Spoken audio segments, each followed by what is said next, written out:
Hey neighbor, welcome back to ARTV. My name is John, and it's that time of the year. Spotify Wrapped is officially out, and I'm excited to see not only what my top artist, what my top genre, but also what are my most listened to songs of the entire year. I've seen nothing yet, I'm completely in the dark, and if you're wondering why am I joined by my pet chinchilla over here, well, there's a fun little game in the chinchilla world, much like Puxatawny Phil and the Groundhog Day thing. Well, if the chinchilla sees his tail, then we get a good Spotify prediction, but if not, then they completely drop the ball like they almost always do, and my top song ends up being something I've never even heard. Where is it? Come on, buddy. 5, 4, 3, 2, 1. Ah, damn it. They're gonna get it wrong again. Spotify apparently did things a little bit differently this year. It's only available on mobile, which is disappointing. I like to see the full thing on desktop normally, but it's a first world problem. I'm not gonna harp on it too much. Keep in mind that Spotify Wrapped only pulls from January 1st until October 31st, so it's not technically the entire year. And also, this does not represent all of the music listening that I do. I of course use YouTube at times, and then CDs and vinyl. That much should be obvious. Look at this bookcase. If y'all have been around for a while, then you know my fears with Spotify Wrapped. They've gotten it wrong in the past, or else I feel like they've gotten it wrong and it's not been accurate. So with bated breath and crossed fingers, we dive into this. And also, let me know in the comment section down below. Should I do another video like I did last year, where I, at the very end of the year, break down and compare my Last.fm scrabbles versus my Spotify? Okay, here we go. Instagram story style. This kind of looks nice so far. I see The Weeknd, Tame Impala, Linkin Park,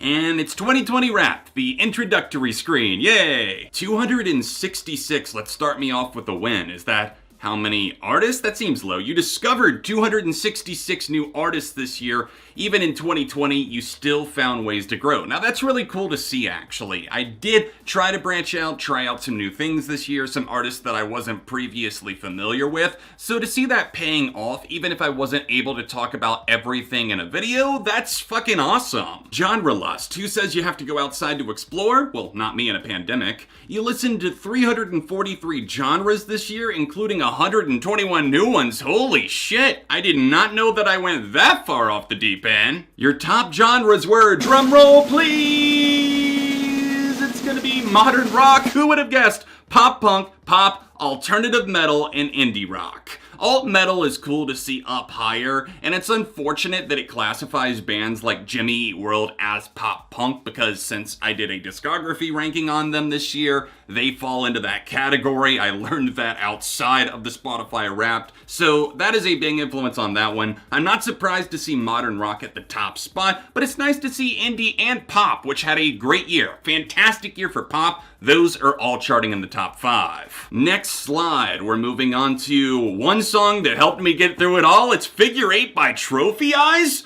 Really? Your top song of the year is Figure 8. How many times did I listen to it? Are they gonna tell me? The story of 2020 with Figure 8. This is such a catchy song, but I really didn't think this would be tops. January 15th, okay, that plays into it. This song came out very early in the year, so let's see how many times did I listen to this song. Figure 8 Trophy Eyes, the day with most streams, my 10th stream by April 16th, which is a lot by my standards, and 17 total streams. 17 streams for Figure 8. That goes to show how catchy and powerful that song is. Even if it isn't necessarily even in my top 5 for the year, it is very addictive. And that saxophone solo, saxophone, can't talk and can't say saxophone. The saxophone solo is epic. That's really all I wanted to say. But a year like 2020 required backup. These were the other songs that I had on repeat. Your top songs: Figure 8, My Tears Ricochet by Taylor Swift, The Key to Life on Earth by Declan McKenna, Leave Me Alone by I Don't Know How But They Found Me, and Caution by The Killers. I have no qualms this year. Finally, guys, shoot off the confetti fireworks. We did it! What's that? An accurate representation of what I was actually listening to in the year of our Lord 2020? Well, there it is, right there in the top 5. And while I might contest it, and I think there's a couple of other songs that probably should have been up there, I'm thinking picking Blinding Lights by The Weeknd for one. I'm surprised, but I'm also not surprised. All fantastic picks. I'm just gonna go ahead and give myself a pat on the back there as we move on to the next slide. My top songs of 2020, there's gonna be a whole playlist. We'll get to that at the end of the video. We'll go back and check it. I'm a tastemaker. Well, thank you for the compliment, Spotify. You know how to make a man keep his subscription.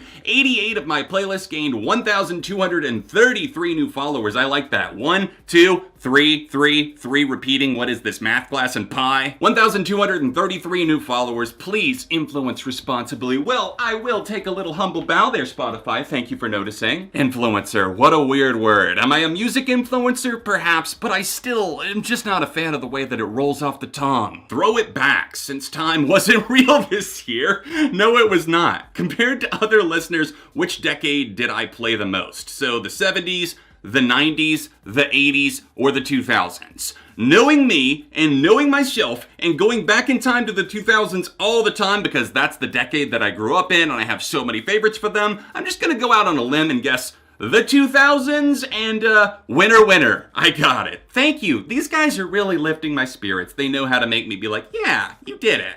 My top decade was the 2000s, and my top song from this time was Dizzy by Jimmy Eat World. I am not even for a split second gonna be mad about that because that song is phenomenal. Oh, that just makes me want to go listen to it again. Seriously, guys, underrated. It's off of Chase This Light. Go look it up. Who was by your side in 2020 other than my houseplants? Okay, so I gotta guess my top artist. Taylor Swift, Jimmy Eat World, Green Day, or The Killers. Green Day almost always take it, but I don't know that I listened to them that much outside of early on in the year when their new album came out and I did that Underrated Songs Part 2. I spent a lot of time with them, but really since then, I just haven't listened to a ton. I'm gonna go out on a limb and say it's Jimmy Eat World because I did a ranked episode on them, and so close! Who was it? Was it Taylor Swift? It was Green Day. Jesus. Oh, man. Even in a year where they put out a very disappointing album, I still get Green Day as my tops. I think I do remember kind of having a drunken one-night stand where I just went through a bunch of their albums. Don't judge me, okay? They're my favorite band. That's really odd that I was still in the top 1% of their listeners this year. That is just another one that's like, oh my, did I spend that much time? Maybe I did. I think it was like right when quarantine started. It was tough times, okay? You need an old friend. You listened to 977 artists this year. Come on, John, you couldn't just get the easy 1,000, the cool 1,000. My top artists were Green Day, Jimmy Eat World, Taylor Swift, The Killers, and Gorillaz. Ha! Everyone that says, oh, John, you're not really into the Gorillaz, are you? You don't spend much time listening to them. Well, this says otherwise. The proof is right here on the receipt. Green Day, Jimmy Eat World, Taylor Swift, The Killers, and Gorillaz. I definitely think that mostly makes sense. Gorillaz actually did surprise me. I thought that might have gone to Spanish love songs or someone, but there are those acts that I find that I just don't want to overplay it. I don't want to beat it into the ground, like the new Fiona Apple album or Spanish love songs, whatever it might be. I can only listen to them so much before I'm like, okay, I don't want this to lose its value. I'm a man of my word. I said I was gonna go through the full playlist and I almost forgot, but then in post it hit me. I didn't do it. Your top songs 2020. I'm assuming this is like a top 100 type of playlist, so we already saw the top 5. Simmer by Hayley Williams, just missing the mark.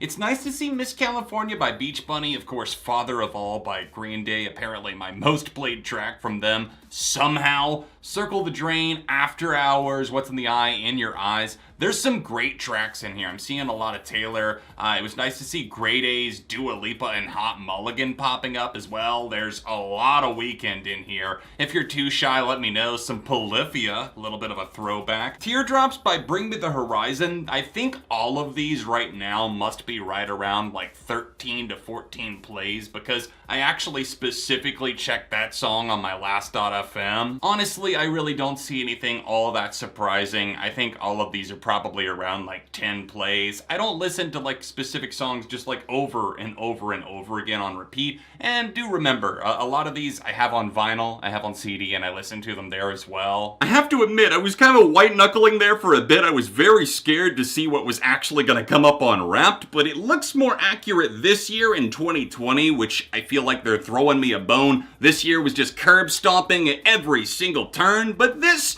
it was a bit more of a positive light. So I hope you guys enjoyed seeing my most played music of the year. What did you think of my own personal list, the ones that made the cut for me, and what were some of your tops? Let me know in the comments section down below, and also let me know if you'd like to see that Last.fm video at the end of the year comparing the two.